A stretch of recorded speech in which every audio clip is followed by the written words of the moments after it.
under arrest for what? What law have we violated? We hadn't done anything wrong. I was handcuffed and accompanied the other people into the paddy wagon. Kept taking our pictures and fingerprints. I realized that we weren't getting out right away. 3 felonies? I just couldn't imagine, just for trying to share the gospel. We have compartmentalized where the gospel is allowed to go. That's what we've done. The gay community wants tolerance. They can't tolerate a story like mine that says, you know, I used to be gay, but with the help of Jesus, I've been able to overcome that. I believe the caricature that's painted of Christians as being mean and hateful, it creates a context where violence is being perpetrated against Christians. The way Americans think about homosexuality has changed over the last 2 decades, and if you think that's an accident, think again. 2 homosexual activists wrote the book in 1989, After the Ball, How America Will Conquer Its Fear and Hatred of Gays in the 90s. In that book, Marshall Kirk and Hunter Madsen laid out powerful and sophisticated propaganda techniques to manipulate people into accepting the homosexual lifestyle. Hello, I'm Janet Parshall, and in this program we'll examine the agenda and the accomplishment of homosexual activists and the impact of their astonishing success on families and on our freedom of religion. Stay tuned. This program could change the way you see the future of your family and our nation. Being politically correct has replaced being biblically correct. It's a direct attack on religious freedom. If we don't speak up and get involved, then we're aiding and abetting the destruction of Christianity. We never thought that this would ever happen in America. In their book, Kirk and Madsen proposed a strategy for homosexual activists to gain acceptance from a skeptical public using 3 basic techniques of propaganda: desensitizing, jamming, and conversion. According to the author, straight Americans were on triple red alert because they perceived homosexuals to be an overwhelming threat. But if activists weren't offensive, straights might remain annoyed by their lifestyle, but eventually would become desensitized to it. And the second step in their strategy was jamming. Jamming has the same effect on a person's belief system as jamming a tire iron into a machine to destroy it. And it works like this. First, it throws your belief system into conflict by linking something you believe to be good with something bad, and then making what you believe socially unacceptable. Homosexual activists redefined words. They began to call themselves gays.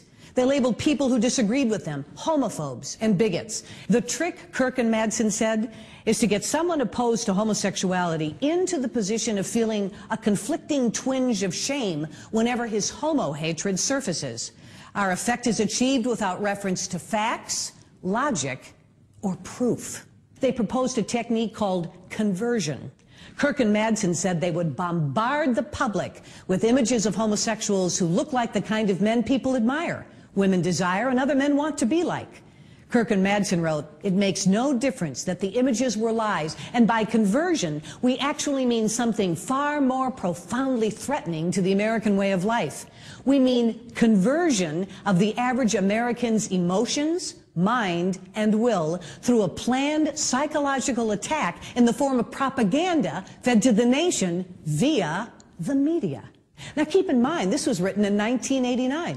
Homosexual activists have come a long way using these techniques. In this program, we're going to look at the homosexual movement, their accomplishments, their political objectives, and the effect on your family and our nation. Since the media is so important to their agenda, let's begin there. We're at a point in 2008 where there were 65 gay characters in the new television season on primetime and in cable, the largest number of recurring gay characters in history, according to GLAAD. Now, these gay characters have a very important role. They're usually the appealing friend, often persuading people to rethink their traditional morality and come around by the end of the show and realize that their aversion to homosexuality just stemmed from bigotry or ignorance. It's the same script over and over and over. I now pronounce them officially married. I've been surprised at how quickly the concept that homosexuals should be allowed special rights, and it's probably because there have been people who are in positions of influence throughout our society that are promoting those ideas in schools, in government, in media, in Hollywood, in advertising. It seems like there's nowhere you can turn where you're not being bombarded with messages that claim that homosexuals and transsexuals and others should be given special rights. Ashland, Kentucky is coal country, nestled in the state's eastern corner on the border of West Virginia and Ohio. People here are mainly conservative. The community, tight-knit. It's a place where families raise their children with traditional values.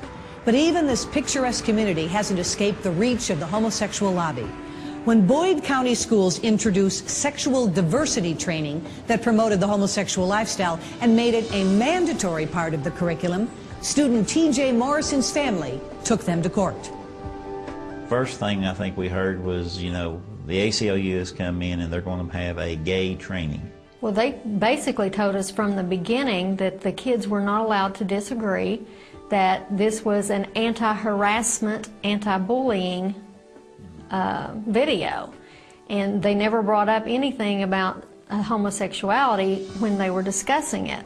But then when you watch the video, the entire content of the video was on homosexuality. The video in question presented homosexuality as an immutable or unchangeable characteristic. Students were told they could not make any comments that disagreed with this idea, and they were not allowed to object on religious grounds. But there was also no provision for parents to opt their children out of the program. They have a right to go out and say that they're gay and, you know, gay is good and all this other stuff. You know, I should have a right to say that I don't believe in it. Well, what's going on in many of these situations is it's an attempt to silence people who basically hold to a traditional view of marriage and oppose the same-sex conduct and sexual activity. And they said that once that child steps through that door, they belong to the school district. And I specifically asked them, I said, you're telling me that my child is no longer mine as long as he's on school property? And they said that is correct. These children should have the same rights as anybody else to be able to express their opinions in opposition to homosexual conduct. And they should not be forced by the government into situations where they're being indoctrinated in beliefs the parents don't agree with. Parents really need to stand up for these kinds of situations and just not let it go by. T.J. Morrison felt a great deal of support from his fellow students. I got a lot of, you know, I'm glad you're doing this, and like it takes a lot of guts to do this. When these kinds of situations come, when there's this sort of intimidation that's going on, that people need to stand up for what's right, for their children, for future generations. What will our children and grandchildren grow up in? What kind of society will they grow up in if basically all sexual behavior and all forms of marriage are defined as equally valid? That is a recipe for national decline over time. No nation can sustain itself with that kind of sexual and family ethic. Attorneys with the Alliance Defense Fund filed the lawsuit on behalf of T.J. Morrison in February 2005. The case has been in the court system since that date and is currently being appealed to the U.S. Court of Appeals for the Sixth Circuit.